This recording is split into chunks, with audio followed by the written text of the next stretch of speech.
Sounds great to me. I don't even want to think about this project anymore. But what should we do? It's probably not a good idea to just drink until I pass out here.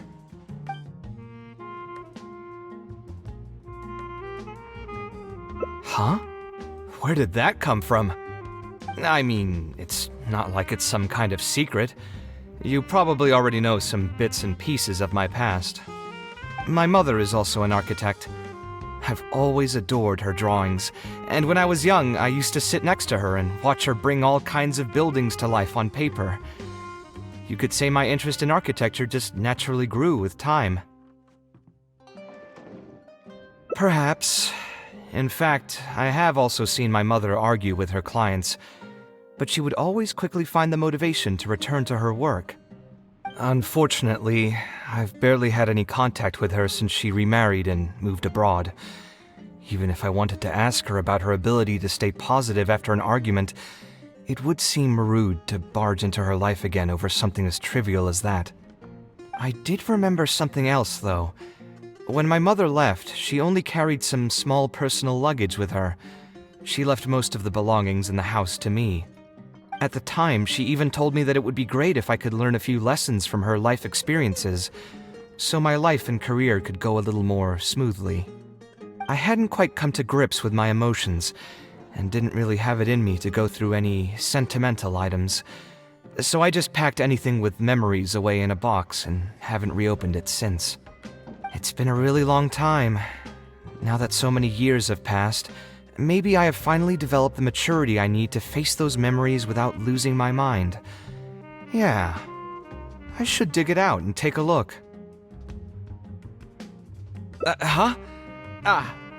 Sorry, I've had too much to drink and wasn't thinking clearly. You're right. I should do these kinds of things with the support of a friend. Speaking of that, I can call you a friend now, right? Either way, thanks for reminding me that I can invite you to come along. Had I just gone back by myself, it would have looked like I'm deliberately trying to keep things from you. Ugh, thinking too hard about the words is giving me a headache, so I'll just give it to you straight. Thanks to your advice, I have decided to put my current projects on pause for now, and spend some time trying to rekindle the passion for my craft. If you want to stick around and see how this will turn out, you'll be sure to encounter some bits and pieces of my past. Do you think you'd find that too boring? All right, then let's head back together. I mean, you already know where I live. Who knew that the day would come when I too would have some friends over? Let me see. I should have tidied up the place before I left the house this morning. Alhaitham shouldn't be home now either. He's usually in the records room at this time of the day. Anyway, there's no more time for drinks. I'll go take care of the bill.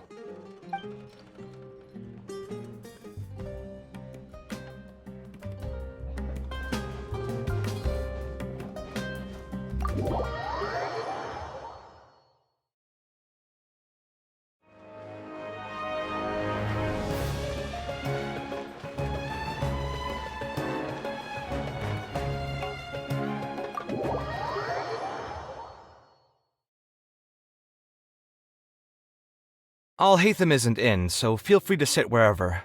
I'll bring out the box.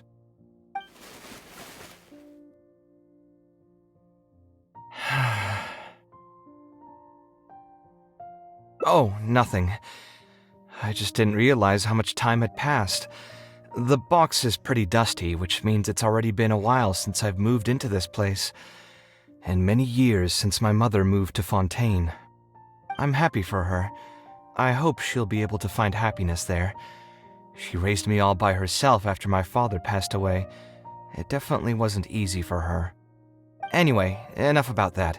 Let's see what I packed into this box. What are all these things?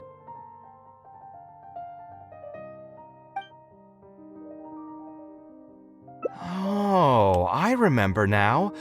This is a drawing I made in Port Ormos. Obviously, I wouldn't call it anything special now, but I was less than 5 years old when I made this drawing. That's more than 20 years ago. You could say it's pretty good for a child of that age. Now that I've said that out loud, I suppose I do have some level of artistic talent, right? Criticism and self-doubt have always been a part of the artistic process. Without criticism, there can be no improvement. It's normal for me to question my abilities from time to time. I admit that I may have spent a little too long questioning myself this time around, but as you know, the heart tends to dwell on whatever it pleases. Anyway, never mind. The more I talk about it, the less confident I feel. Let's see what else we have in the box. Ah, my building blocks! It's been years since I've last seen these. When I was a kid, I used to stack them super high, and could even stabilize the tower to keep it from tumbling over. Oh, and this blueprint. I made it by copying my mother's sketch, and the aspect ratio was horrendous. It's still technically the first blueprint I made myself, though. I was super proud of myself when I finished it, and put it in the same pile as my mother's sketches, hoping she'd notice and compliment me for my good work.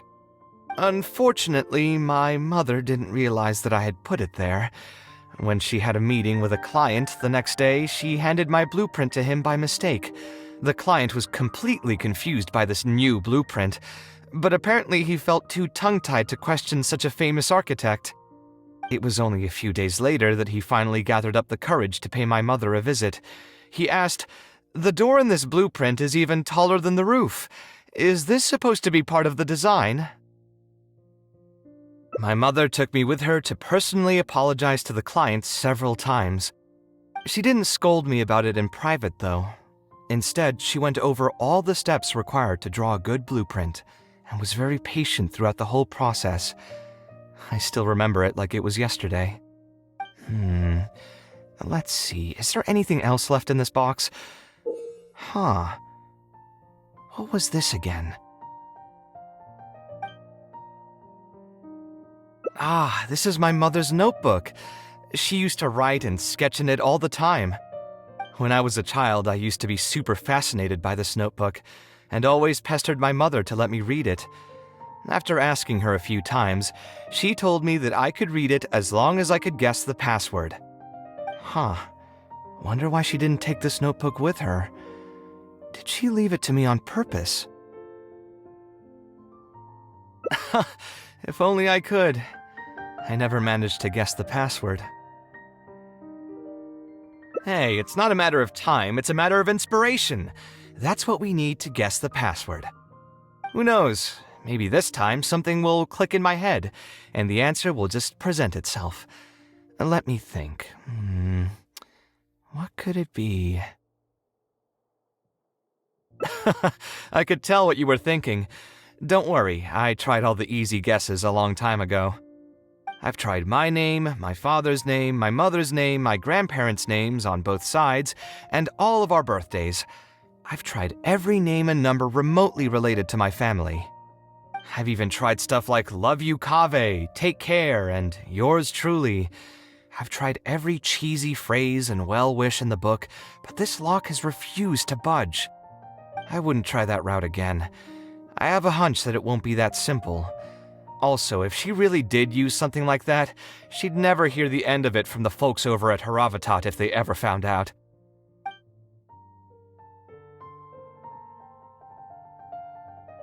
So we could find someone who was close to my mother and see if they might know anything?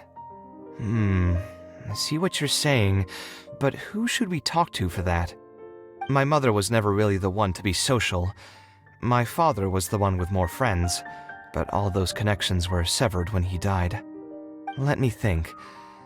Is there still someone at the academia who would know my mother? Actually, there is someone.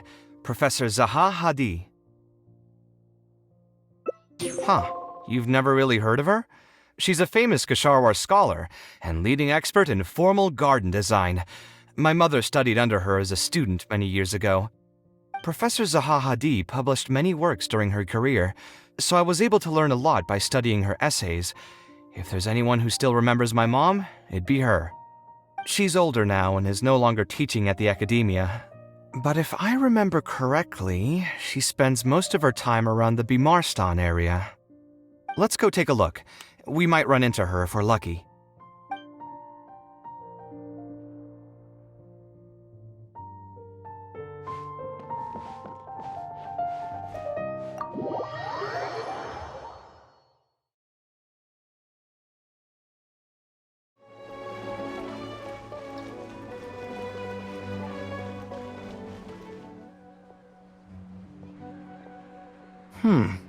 What am I supposed to do now? Forget it. I'll just head back.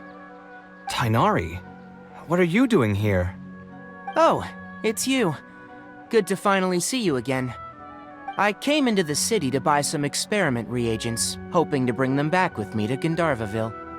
But as soon as I got here, I noticed someone banging on Cyrus's door. You've all heard of Cyrus, right? He's an ex-sage and Cyno's adoptive father. I was thinking about going over to ask what's happening. That granny over there may appear old and frail, but her vocal cords certainly sound loud and healthy as ever. Granny? Yeah, she's just over there. You can go check out the situation yourselves in a moment. Kaveh, were you at the tavern? I had a quick drink or two. Can you still smell the alcohol? Drinking in broad daylight. Really? You want to pass out by the road and get run over by a sumpter beast like some mindless fungus, huh? And you, traveler? You didn't try to stop him?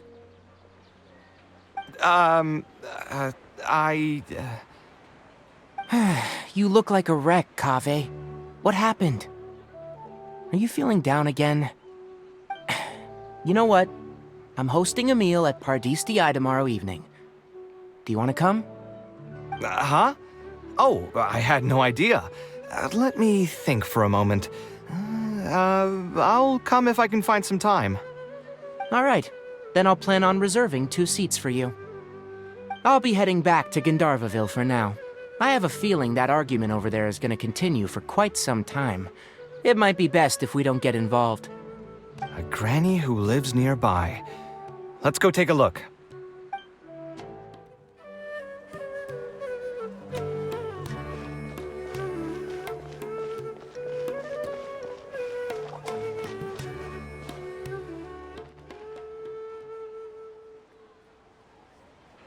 Ha! So, plan on keeping yourself locked in there, huh? Fine by me. If you're not going to come out, then I'm not going to leave. My tomato was growing so well, it had all the potential to become the best tomato this year, and you cut it straight from the vine. I already told you I had nothing to do with it. Why would I take a tomato that's still weeks from ripening?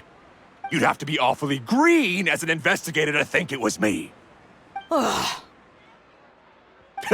You see, the word green here can refer to both the color of the tomato and the fact that your skills could use some.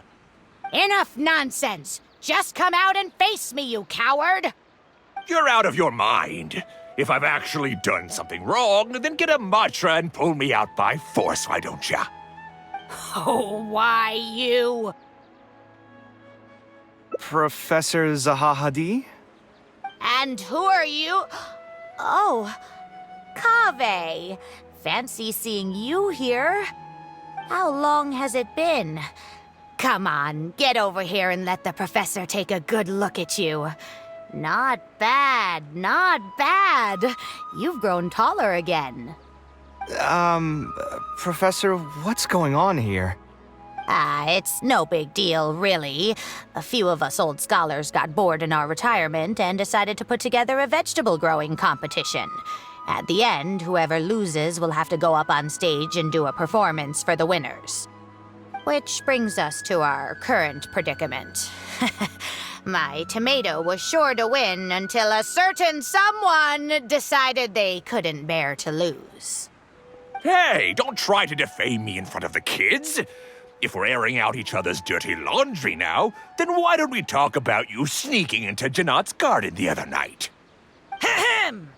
Lucky for you, seeing these youngsters come to pay their respects today has put me in a better mood. I'll let you off the hook, for now. Come on, let's go. We'll take our conversation elsewhere. He doesn't need to be a part of it. Yes, of course.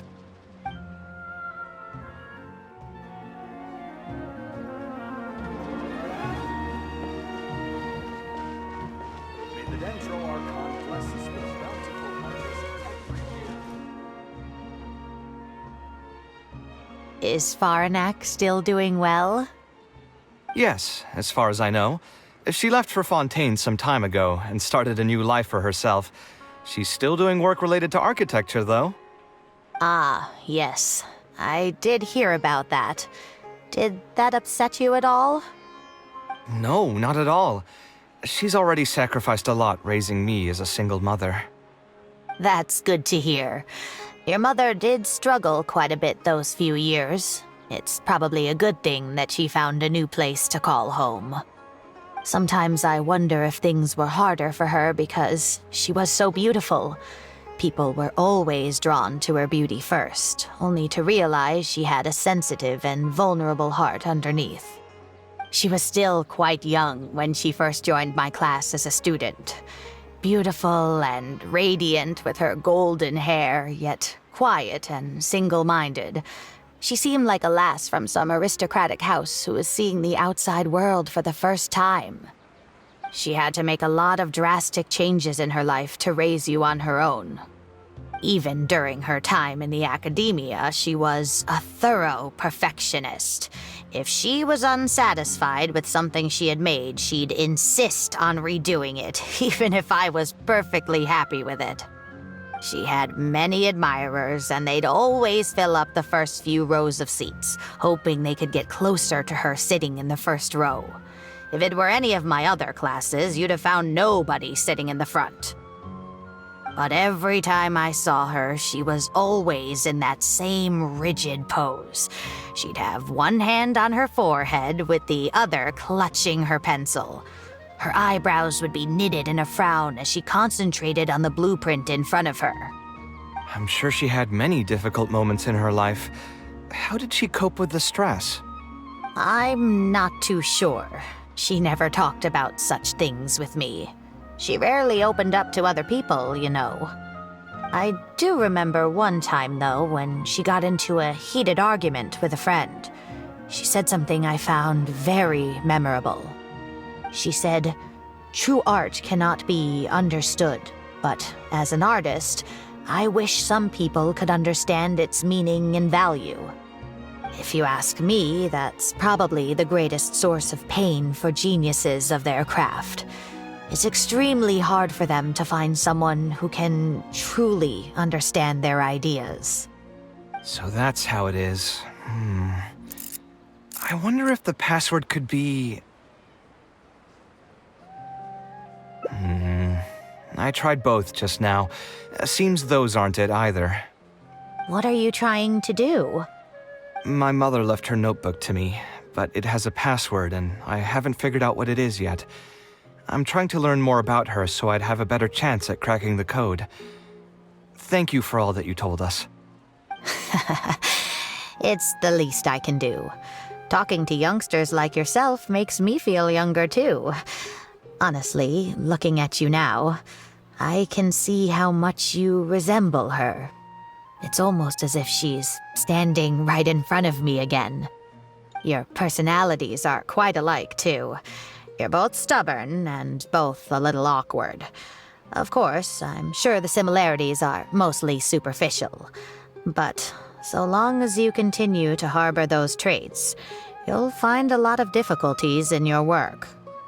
I've taught a lot of students over my career, and in my experience, very few genius architects of Ksharawar ever found happiness for themselves. They would know exactly what they want to express and fight for it tooth and nail, which inevitably led to arguments with their clients.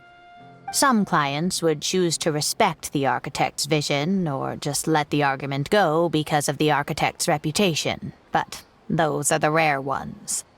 When Faranak first graduated, she was getting into arguments with her clients nearly every single day. I think it only got a little better when she met your father. I see. But wasn't my father from Rotawahist? Could he understand the designs my mother made? No, I think they were probably beyond him, too. But despite that, he still stayed next to her, listening to her joys and sharing in her sorrows. Faranek had many admirers, but she ended up choosing your father. His support probably played a part in that decision. So instead of understanding, perhaps all we need is just companionship. Huh. It worked. Oh, was that the right password? Yes! Then you should be on your way, child. Find a quiet place and see what she wanted to say to you. Being the awkward person that she is, I suppose there were many things that Faranek could never say out loud.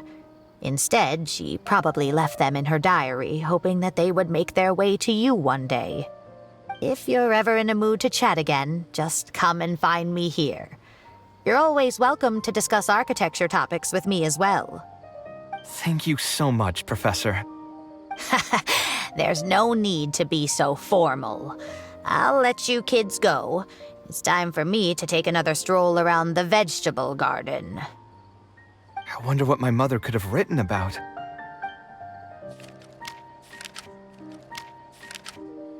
They all say Zaha Hadid's class is the toughest, but I think it's actually not too bad. On the other hand, though, structural mechanics is definitely a pain, no matter how you try to approach it.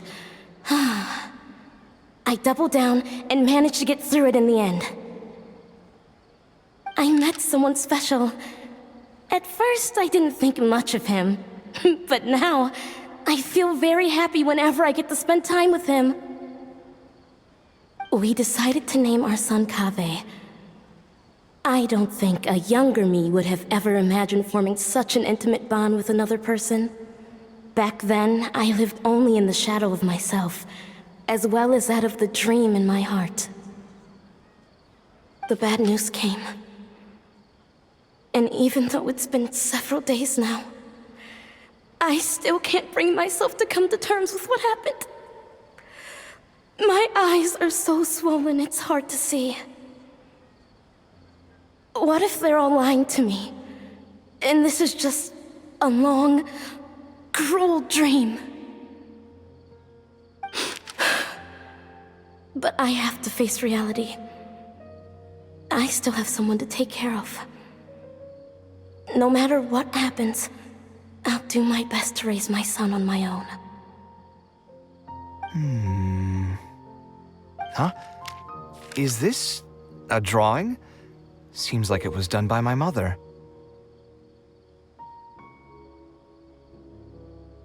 This blonde man was probably my father, but who are the other people in the picture? Huh? Why do a few of them look somewhat familiar? From the dates in the notebook, she probably drew this more than 30 years ago. I hadn't even been born yet. Maybe we were thinking too much. Oh, there are a few lines written in the diary about this as well. The one who invited us to the gathering is a talkative woman. Including us, 3 couples showed up. There was also a person who came alone. The talkative woman introduced everyone to each other. She spoke really quickly, so I couldn't quite catch everything she said, but I also didn't feel like asking her to repeat herself.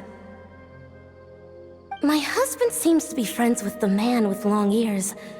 I couldn't really join their conversation, so I've resigned myself to sitting in a corner and drawing in my notebook.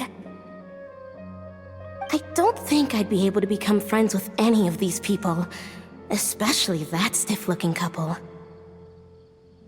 That man is certainly very handsome, but he would constantly alternate between disjointed and serious ways of talking. His wife is a bit more bearable. We were not acquainted with each other to begin with, and I doubt we'll see each other again after this gathering. The ambiance of this gathering is surprisingly pleasant, however. Talking to people can allow us to find some peace after a long day. Maybe my son will also partake in these gatherings in the future. I hope he'll be able to make many friends. Who would have thought my mother used to attend that kind of thing? It seemed she was only good at talking about her own work, and found it difficult to join into other conversations. As a result, she often kept to herself and would be off to the side, drawing. There's more written on the back. Oh, it seems like it was written to me. Kaveh. I was both overjoyed and distressed when I learned of your decision to continue your studies in Kasharwar. You are very talented, and I am confident that you will become an architect of much acclaim. However, the more talented you are as an artist, the more misery and anguish you may encounter. No one will be able to help you during your journey as an artist. But outside of your life as a creator, you can learn to form connections with other people and enjoy many other things in life. It's the only way to alleviate your suffering. Whenever you feel down, seek out a friend to sit and have a chat. You can accumulate joy and fulfillment by spending time with them. The positive feelings you gain will get you through the long and difficult years. Never forget that companionship is the most important thing of all. So that's the answer she prepared for me. She really thought long and hard about me and my future. Well, now that I've read her words, do you think I should accept Tainari's invite and attend that dinner at Pardis Di? The thought definitely crossed my mind. Although it'd be nice to get together with friends and chat the night away, I don't want to bring down other people's moods because I'm sad.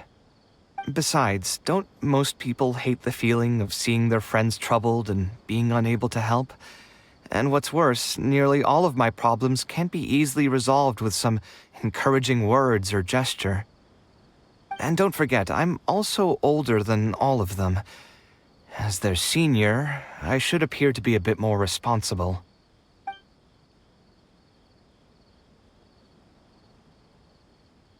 Huh, you're right. I really didn't expect to run into him here. I swear, his nose must be just as sensitive as his ears. Well then, I guess it's best that we go and join him for dinner. That means I'll owe him yet another meal now. You know what? I'm not going to overthink it. I'll see you tomorrow at Pardis Di.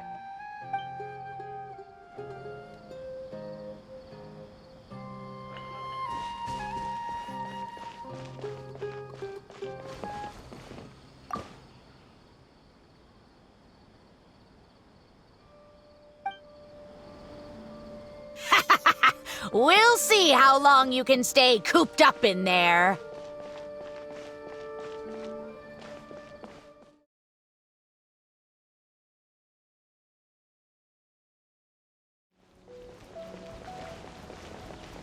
The scholars' lives seem to be pretty relaxed.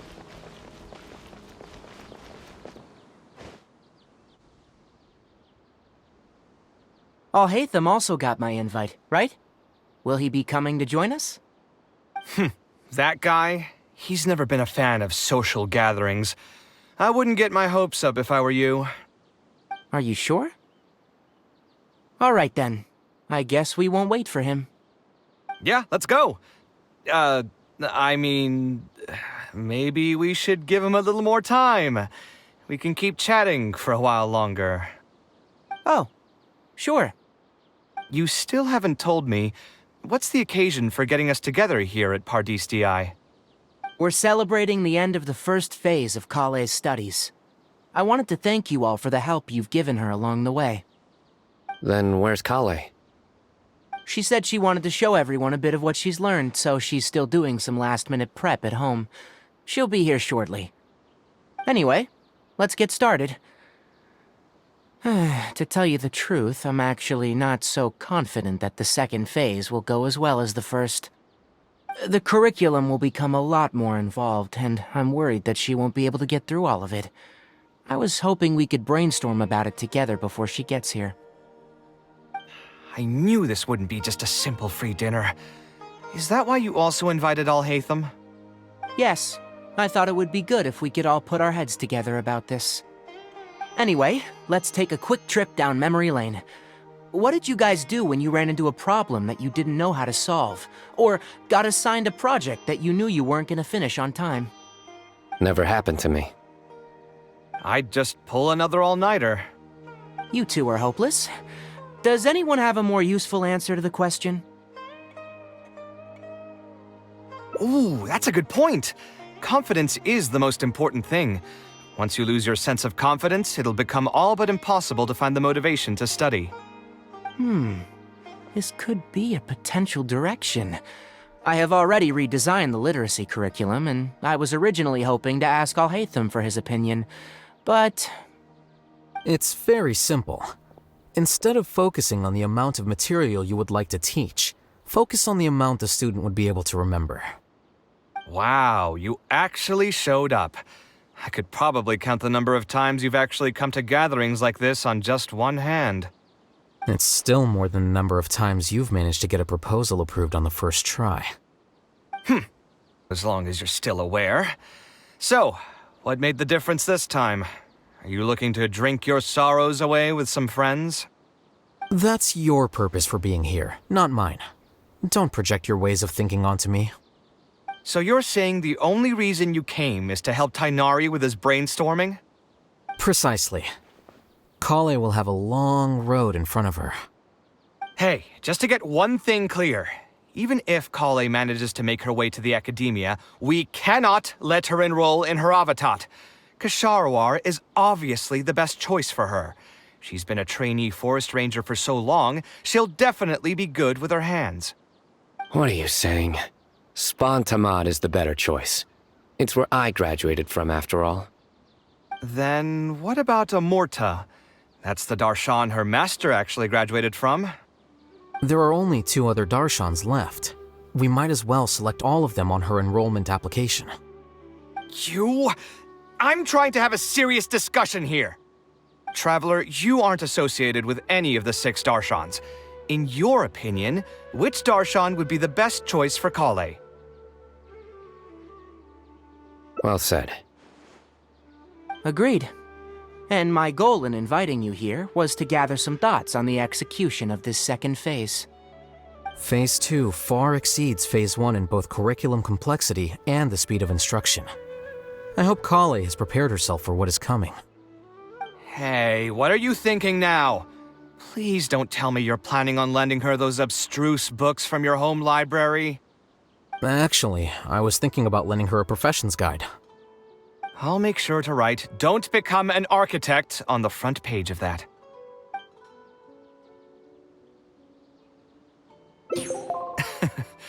You're right, I can't deny that. Is there another phase after Phase 2? What's the ultimate goal of all of this? Are we trying to prepare her for a job in the academia? We don't need to think that far ahead. Hold that thought, though. I think my vegetables are done.